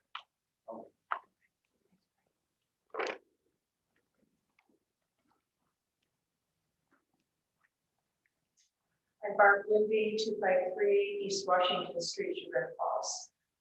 Like Sherry, I didn't anticipate speaking either, and I'd like to just touch on briefly 3 things. With reference to the masks, I do not have young children anymore. I was a substitute teacher last year and observed the difficulty with these youngsters, especially trying to manage a mask, it falling off on at recess, picking it up, filthy, putting it back on our face, sneezing. The CDC has reported and admitted that mask wearing provides no real protection against COVID. unless these kids or anyone for that matter, in my humble opinion, is wearing an N95 mask, it really is worthless. My second question relates to our in-person, or excuse me, the opposite of our in-person learning, our virtual academy. And I learned tonight that we will have 6 students. So I was wondering what the cost to our district is for those 6 students, if that cost is borne by the school, or if each family that has decided to keep their children home will be contributing to or paying that cost. My third question relates to the mechanism by which community members can ask questions of this board and get some form of answer. If it requires that I turn in my comments from the last board meeting, I'm happy to do that. I asked a number of questions about expenditures and lack of disclosure on the amounts that were paid to implement our diversity program, and I've not received any kind of answer as far as the discrepancy with the amount that we were told about and the 22,000 that we were told that we were not told about. We were told only about one amount, the 7,500, and we were assured numerous times that that was the only amount ever paid at the June 16th board meeting, only to find out that that was not in fact the case. A check had already been paid for 22,000. So if someone would just tell me the proper form to vet that question in order to get an official answer, I'd appreciate it.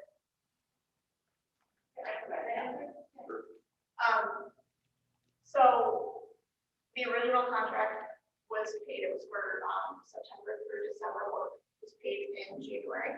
That was a $7,500 contract. I received a public records request in May, and the request said how much has been paid to the diversity.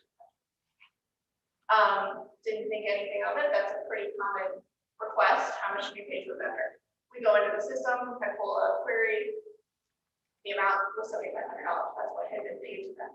I answered the question and moved on. Until we came to that board meeting, I had no idea that that amount was going to be an issue, that it was going to be shared. The person who requested it actually wasn't even at that meeting. So when the board took the question that night, they had no idea either. The question was not asked, is this all that's ever going to be paid to them? Had that been the question, I would have gone in and searched open POs. That's not what was asked. So I didn't know. And I was not prepared that day to answer that question because nobody had asked. So the board answered the question, yes, the work was done because the work with the Diversity Center ended in May. The work was done. We were not invoiced until June. At that time, the purchase order was outstanding for the second contract. But expecting the board to be aware of every open PO, even myself, of every open PO. I mean, we have hundreds at any one point in time, so that's not something that I know just off the top of my head. So they didn't know. They answered the question, yes, the work is done. It was done. It just was not all paid for yet. On June 30th is when we paid the second check. And that's how the misunderstanding came about. So just so you're aware, I didn't receive that question in an email. I have answered it from a few people. You are more than welcome to email me by any financial question, and I will always do my best to respond to that. But that's what happened with that. Just it was not, nothing was withheld intentional. A question was asked, the question was answered, and it was answered correctly at the time. It just was not answered into the future because in the future the amount changed. Without due respect, was the board aware though at the June 16th meeting that there was a pending amount yet to be paid? Are you suggesting that they had no idea there was? I'm not suggesting that they have no idea, but I'm suggesting that when something is requested at a board meeting where they're just sitting here and they don't have any information in front of them, expecting them or even myself to know off the top of our head every single transaction that's out there is not possible. I can always look anything up, but just knowing it off the top. No, I certainly understand that without the dialogue in front of me from that June 16th meeting, my rough recollection was that we just asked if the 7,500 was the only amount paid. Since there were only 2 checks written, It's not asking, there are lots of checks they have to remember, and to be told 7,500 was the only amount anticipated. It's my understanding by looking at the records request that the board was aware of a $22,000 bill that was going to be paid as early as the beginning of 2021. I can only answer for myself, and I can tell you that the board does not look at every single purchase order that's out there every single day. Large ones certainly they approve, and they did approve the contract. And that was done in an open meeting.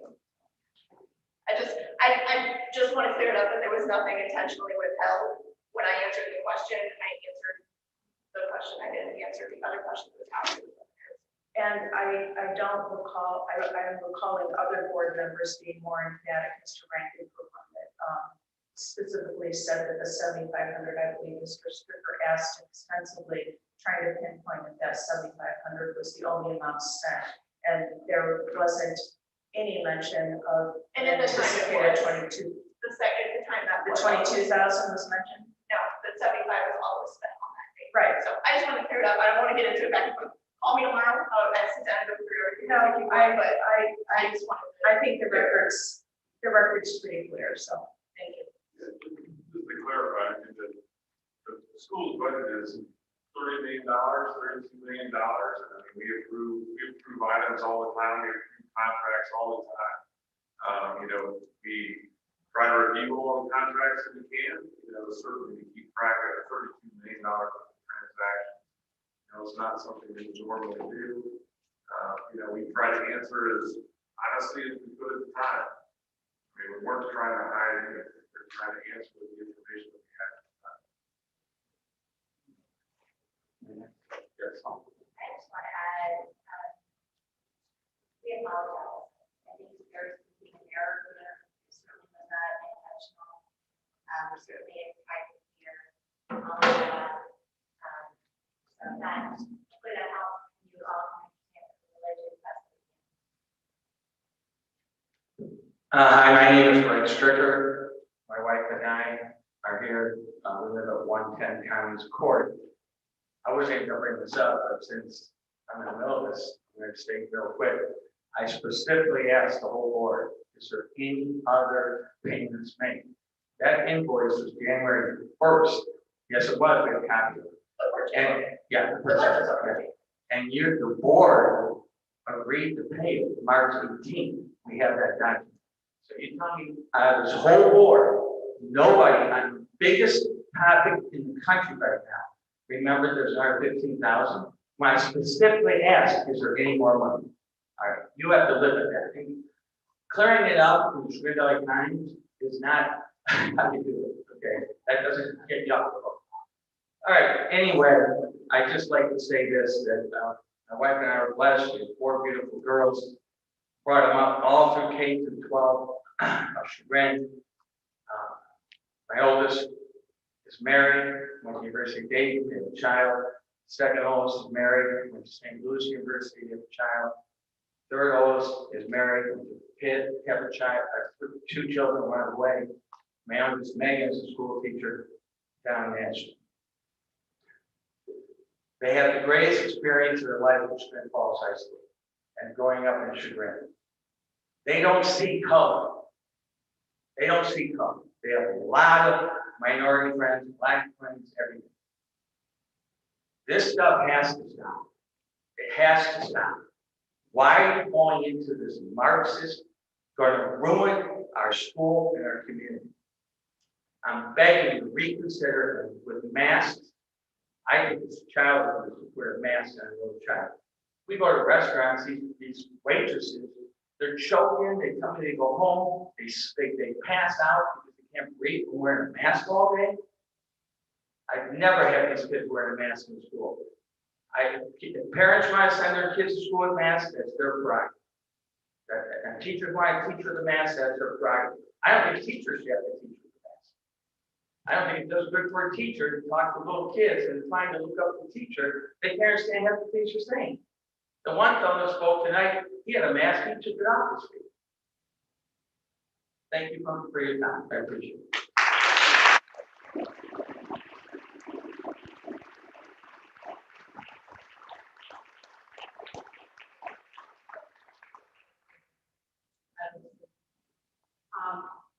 on the board since March, April. I was appointed to step in and help someone else. These people, this is a horrible job. I mean, they give up tons of time. They get paid next to nothing. They could be doing much better things with their time. And they volunteer their time basically to come and do this work. The idea that they would know and hide this fact is so offensive. It's ridiculous. We grant the superintendent authorization to pay certain bills. It's $32 million. It's a huge business. We do not look at every single little item, okay? Not that $22,000 is a small item. Not that the $7,500 is a small item. But this is ridiculous. This was not a huge cover-up, and it's offensive. So stop. We told you what happened to money. It was a mistake. We apologized. Let's move on. I think transparency would be a good. I agree. I agree. But when the question was asked, an honest answer was given by the board. I can appreciate that. And it was not intentional. It was a mistake. It's a great way to move forward now that you can. Yes, and I think that that's what we should do. And we are setting up a website, and we are attempting to be as transparent as possible. And we appreciate the questions, but the horse is dead, okay? We have answered the question, let's move on. And if I can just step in for one moment, what I've heard since I've been here is transparency and to make sure that we do a better job of getting information that's easily accessible. And in our last work session specifically, we're working to put, I know, I think it was Barb said some of her questions hadn't been answered, and I know you emailed me and I haven't responded to everything yet, and I do respond in a couple days, but I will get what I can when I don't know, they send on. But hopefully we'll create a website that will be more comprehensive so that if you need access to something or you need, to see a document or to understand something that you have access.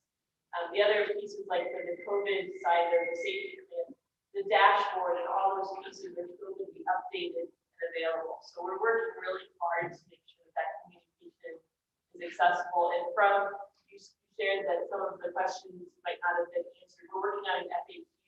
So I've tried to combine questions with the key topics or key ideas, and then we'll work to get to a response so that everybody can have a response to different things. I can also share with you, there's a few people in the room. I'm open to have a discussion as well. So if there's something that I can do, or if you need to sit down and want to talk and share ideas, I'm open to that. It might take a little bit to get scheduled for school starting next week, but I'm open to those conversations as well if that helps. But if it's okay, I would suggest we keep moving the board agenda. Well, okay, is there anybody else who wants to say anything? I mean, if we're gonna do that, we need to vote to have more time. So we have two people, right? As we vote, we want to do that. I don't have a motion to add. I will second.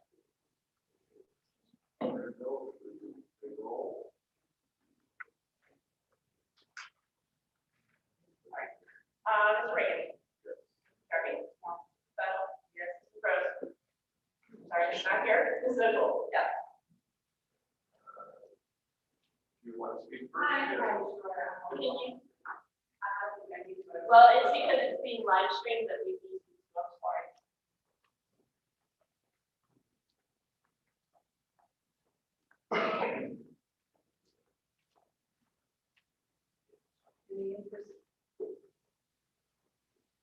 Hello?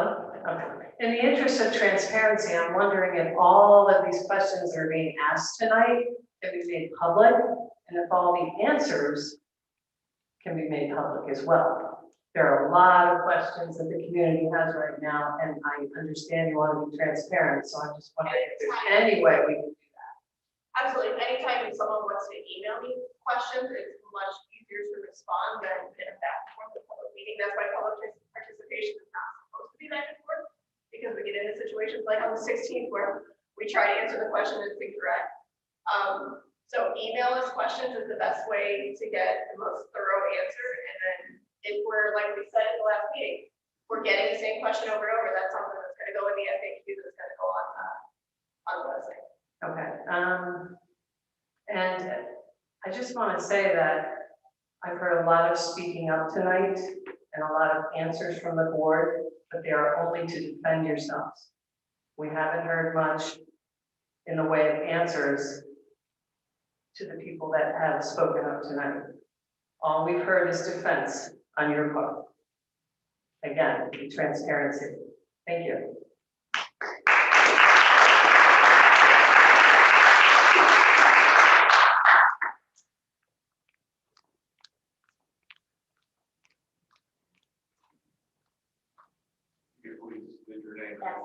Hi, everyone. I'm Sherry Johnson. I live at 143 Woodrush Circle in South Russell.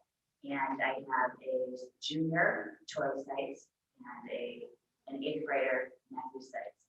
And I wasn't going to talk, but after hearing the masks and the safety, I feel the need to share that both of my kids suffered severe medical issues with their eyes in the last month of school. And both of them had clogged eye ducts, tear ducts, for what my daughter has had now for 3 months. And my son has gone away, but it keeps coming back. And the ophthalmologist told us this is from wearing masks. And, you know, I was somewhat horrified to learn that. And the doctor said to me that they used to get, you know, 2 or 3 cases a month.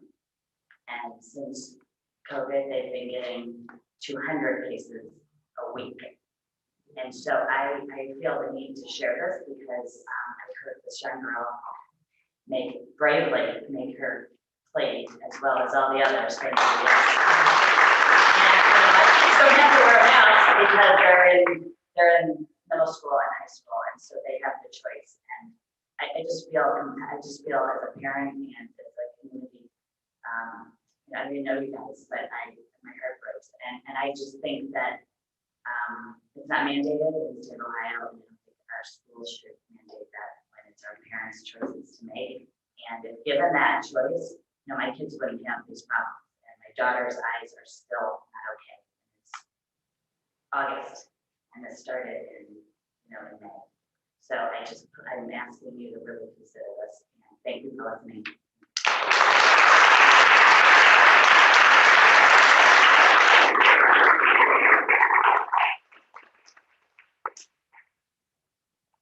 Okay.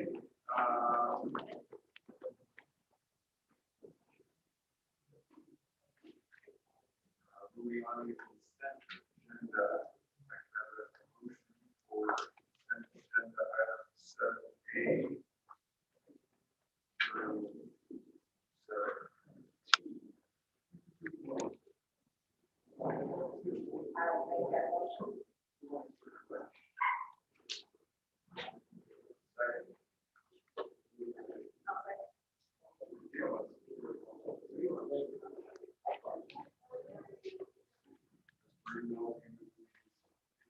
Mr. Reagan. Yes. Darby. Yes. Bennell. Yes. Google. Yes.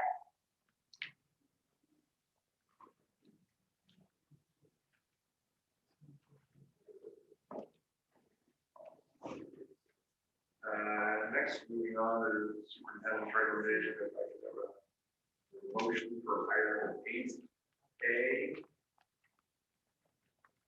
Item 8B. Second.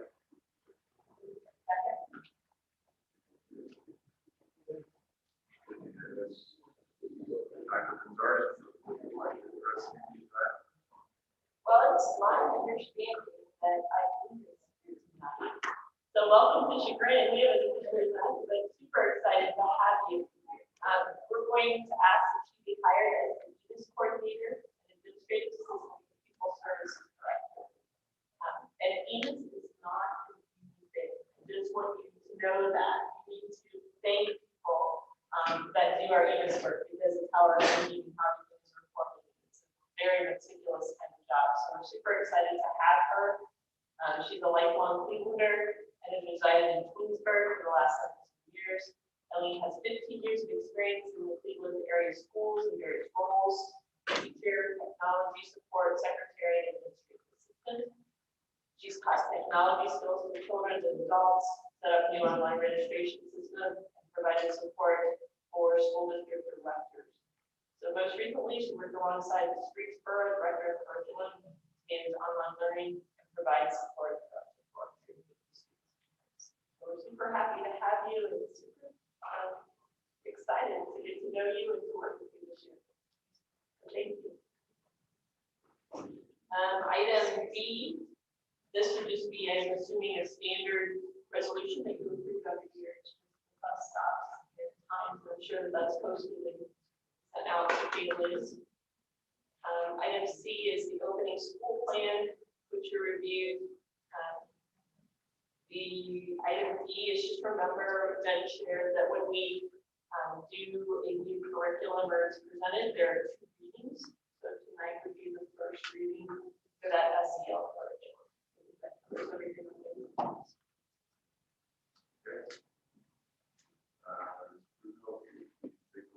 Great. Yes.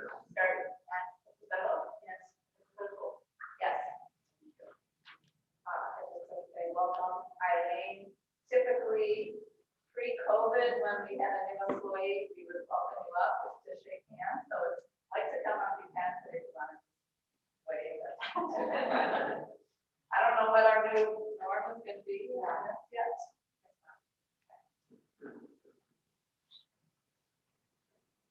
All right, welcome. Moving on. I got a motion for treasurer's recommendation 9A and 9B.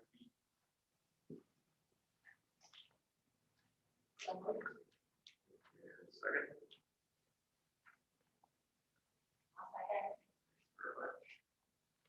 Ms. Bruno, you want me to talk us through that?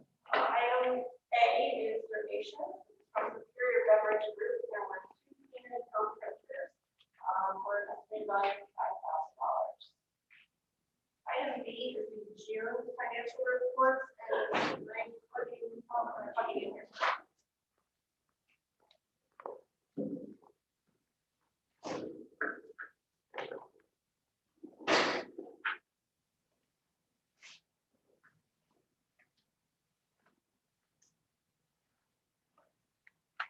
The actual reports are attached. I realize we are a little late with these. I'm not spending time during the normal parts of my job. I'm a little behind on here. Typically, I just kind of go through the PDF reports. Those are attached. I know have those, go through those.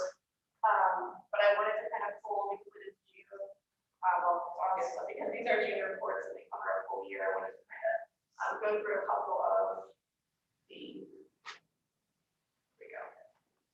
couple of the graphs. So this is just the general fund summary report. This is the same report that you see. It's the actual report that's in the packet that's attached. Covers the entire year though. So it shows you, and I have estimated right here, that is actual. Shows you totals. This is where we are for the end of the year. I know I've talked a lot about the differences and the things that have changed through the year and all of the federal money that has come in and things like that have really affected our cash balance. So our cash balance ending years. So I am extremely happy with that and with all of the money that came in from the feds, from completion and all of those things really helps us out here in combination, of course, with the expenditure reduction that we committed to in the fall. So when you're talking revenue, I changed this up because I know I do the same pie chart all the time, so I tried to make it a little bit different. But this one just, demonstrates where our money comes from. You can see there our reliance on our property taxes, 78%. That is, the majority of our revenue, and that is because these unrestricted grants here, this 5.3% is our state revenue.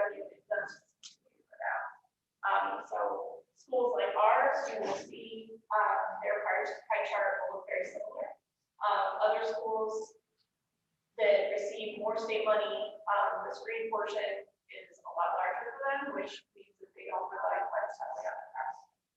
So as one piece of the pie gets bigger, others get smaller. Also talking about revenue, this is the comparison of the prior 2 years. You can see our revenue is steadily going up. We did have half a year's election on that levy year. So that explains the increase there in our revenue. Moving to expenditures, we talk about this a lot, that we are a business. Salaries and benefits is where we spend our money. That's how we educate our kids. So those 2 largest orange pieces there are very similar to prior years. And then when I get into the 5-year forecast, I'll provide some comparisons of what this chart would look like in previous years. What it did.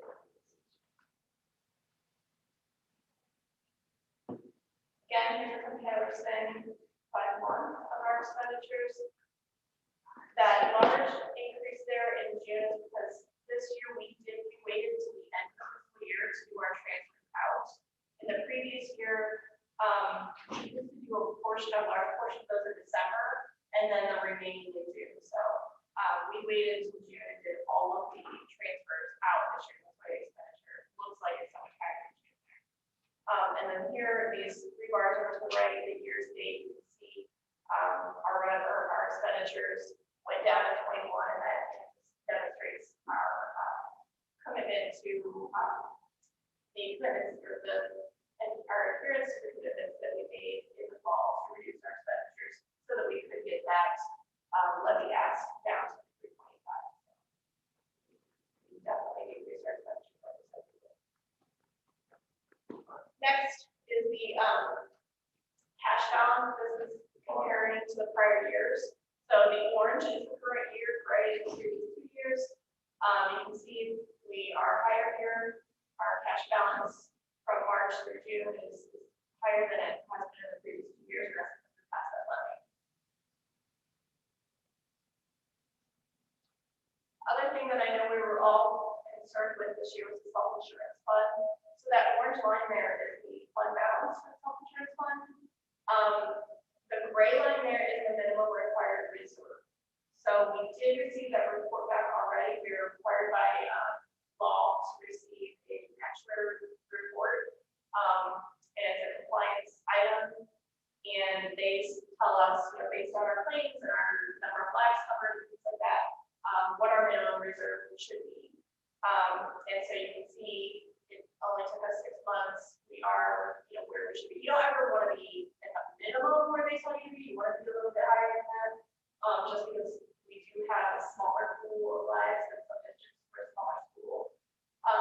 So you want to be a little bit overfunded there, just in case something catastrophic happens. But I'm really happy with the first 6 months of the health insurance program. I think it's gone exactly how we hoped it would, and saves money. But that minimum, really that minimum dollar amount really is relative to very much just June. It's relative to, it takes our. Building the fund status for that year. It takes, well, yeah, I mean, this amount, I just threw it in here so you can see where it is. At June 30th, it's an annual report that we will have to obtain from the actuary. The June amount that you just gave me last week is 530 something. I don't know the exact number, but it's right here. And I really just put it in here to demonstrate that did exactly our self-insurance fund did exactly what we wanted it to be this year. Now going forward, since we are sufficiently funded, what will happen when we go for our next renewal is we'll be able to look at that and say, okay, we need this much. We've got that much. So really all we now have to fund is what we think our activities are going to be. We don't have to fund to keep increasing the third where we need to be. Now, if that year next down, then in the following year, we would need to fund more. And that's basically what insurance companies do. It's just that this excess here now is ours, and it's not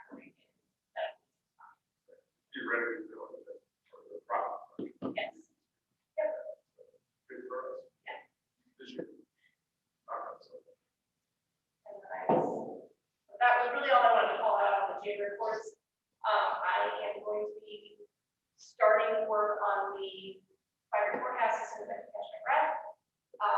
And then, we'll have some more comparisons and things like that. I'm using the same software that I used in the past, and I think David Gates did implement some new things I'm kind of excited about.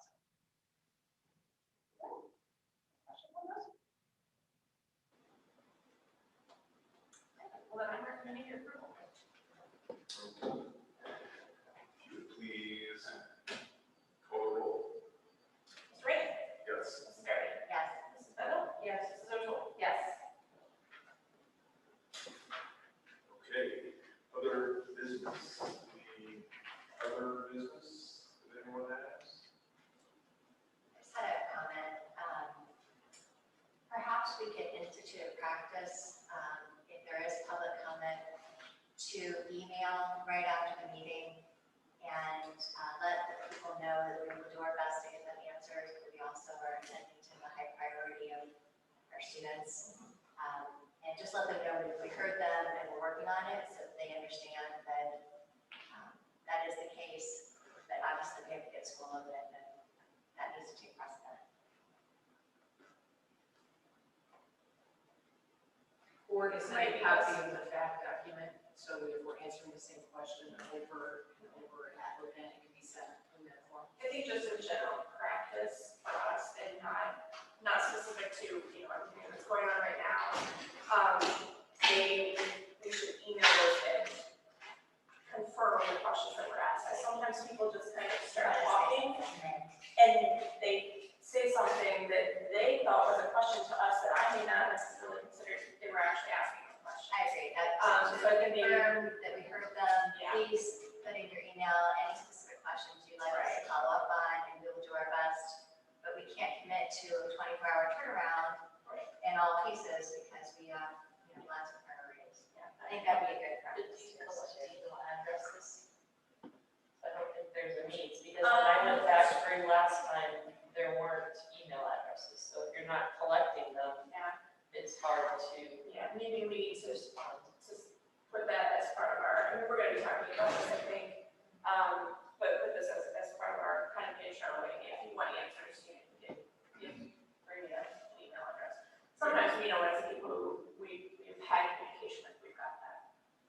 But yeah, if it's someone new, Someone would get the That's a good point, because there were people that I didn't have. Right. Very good point. Okay, any other business? Crowd is there. Okay, they didn't stick around for the financial reports. Shocked. Did they want to memorize all those numbers? All right, the next meeting will be September 1st at 6 p.m. So we'll probably plan on the sands and Are you okay moving back to Sands? Is everyone comfortable? It was just with the distancing, but we can accommodate, I think, between 40 and 50 people. So we have much more than that time to look at the sign sheet, but I think the Sands is a good location. The only thing that I would just consider is maybe to have a special meeting or a work session maybe at 5:30, just so we can discuss a little bit more the SEL and FAQ and things. I know it's really important that we get things posted, but we just may want a little bit of a discussion session as well. And maybe I'll invite Jen and Becky and some of the curriculum people to actually talk the SEL stuff, because even though it's a big decision, it'd be great. Just an idea. We could do it later, but if somehow maybe we could start a half hour early, that would give us just a little bit of time. Sure. Good. Sounds good. As long as you make the public notice. Absolutely, we'll do everything right. We'll do our best to do everything correctly. You okay with Sands, Larry? I like it here. You like it?